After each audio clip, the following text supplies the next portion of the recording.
Turn it up. So we're going to talk about how to change over from a column shift vehicle to a console shift for a 2006 Impala.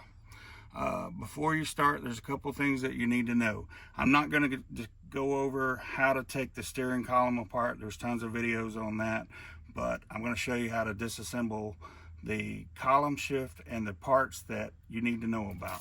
The first thing we're going to talk about is this cable. This is the manual cable that is part of the column shifter itself. This is the part that keeps the ignition key locked. So when it's in drive, you cannot turn the key off. Okay. The next component that we need to talk about is down here. This piece right here is the shifter lock. This is what you have to depress the brake pedal to pull it out of gear. So like if you pull it right now, see, it's locked. It's locked in there. So the key has to be on. You have to mash the brake for it to come out. So I'm going to show you, this is the way it should work. All right, so this is on. It's still locked. I mash the brake and it comes down. Okay, it's all manual. When you switch over to the column shift, it's all electronic and it has to be wired completely different. And I'll discuss that in just a minute. All right, the first thing we're going to do here is I'm going to take the brake lock loose. Sometimes you can take a screwdriver and get right in behind it. I've had this off previously, so I took my fingers and snapped it off. And then I snapped it off back here. Okay, now right now, I've had some problems with this vehicle. So this part is kind of intermittent, excuse me. That is one of the reasons why I want to change this.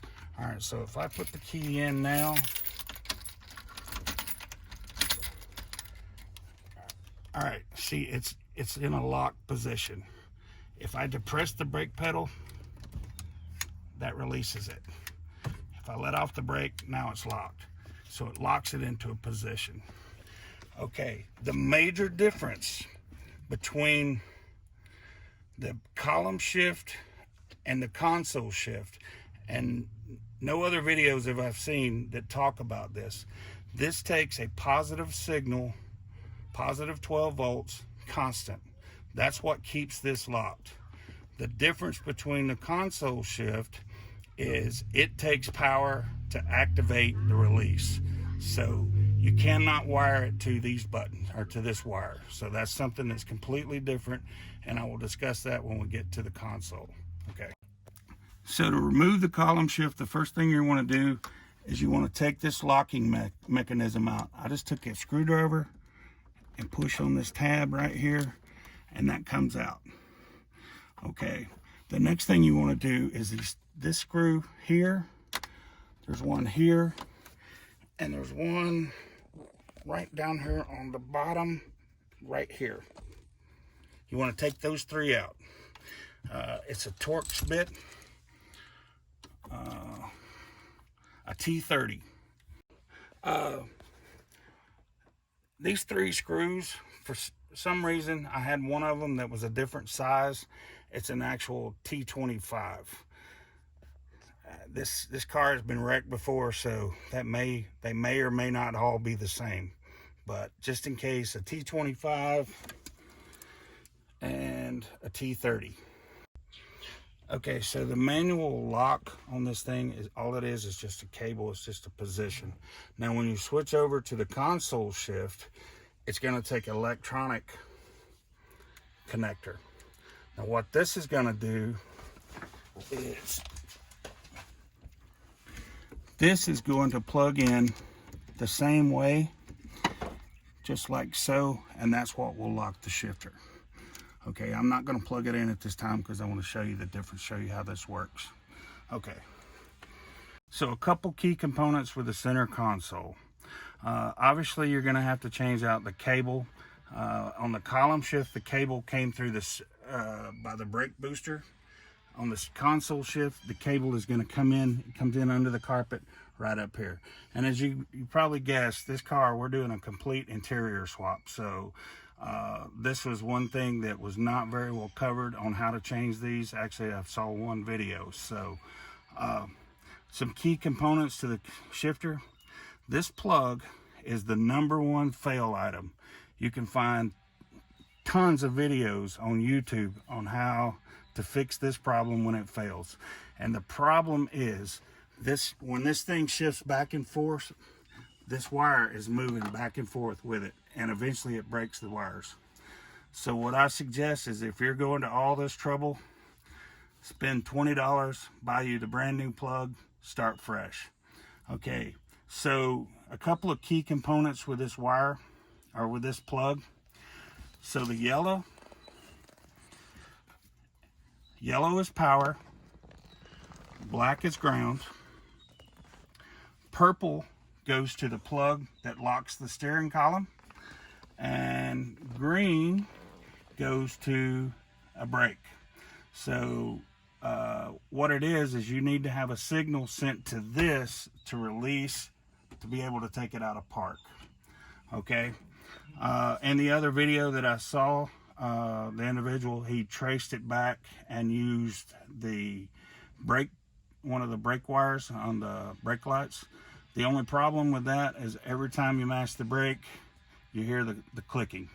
So what I did was I went to the third brake light, found that wire, traced it out, and believe it or not, the wire actually comes down the passenger side, across the tunnel, and actually it comes in right here. So I was able to tap into the main wiring harness. I found the cable, or the wire that ran to that third brake light. So now it doesn't come on with the blinkers. So it saves you a little hassle. Okay, now I've already taken the time to wire this one in, and like I said, yellow is my power. Now this is one thing that if you are taking this from a junkyard or salvage yard, I would highly recommend that you take this yellow wire. You can follow it back down this wire, and it comes in and it's wired into the fuse box. Okay, now I don't have a picture of the actual cable, but I can show you fuse #1 here. That is the fuse for center console parking brake release, or park release, I think is actually what it's called. Actually, it is the automatic transmission shift lock control solenoid with floor shifter, inside rear view mirror, sunroof motor. So what I did was I traced my wire back to the plug, and I unpinned it from the plug at the salvage yard, and I inserted it into my plug, and I put a fuse in, and now I have power. It makes a difference, because that is not a hot signal all of the time. It needs to cycle. So that makes a huge difference. Ready? All right, so I'm going to go ahead. Like I said, I've already got this one wired. I'm going to plug it in, and you'll see that it's locked, and this connector, or this pin, is activated, so my key would be locked. I would not be able to, I could take it out, right? Okay, so when I put my key in, I turn it on, and watch this. See that activated? All right, now my partner's gonna mash the brake, and it comes out of gear. And when I switch the cable over to this, because it's all electronic, it automatically picked it up on my instrument panel. And so now the second part of this, if this were plugged in, you could not turn this key off and take it out without it being in park. That was one of the parts that was messed up with mine. It worked sometimes it didn't. So this part, it actually works. So now all right, watch this. So I go to park, mash the pedal, and now I can take it out. And that's what it's supposed to do. And that is the key components for switching from a console shift to a column shift to a console shift. Remember, if you go to the salvage yard and you take these parts, you're going to have to take the parts off of the steering column that don't have the hole in the side, otherwise it'll look funny. So make sure you take all the pieces. And one other thing, I will show you the wire that I was talking about that activates by the brake.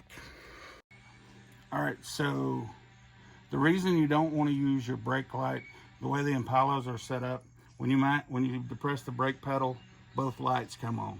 If you turn this blinker on, the right side is going to stay solid, the left side blinks. So that's where, if you tied it into a brake light, it would actuate the switch. You would hear it clicking.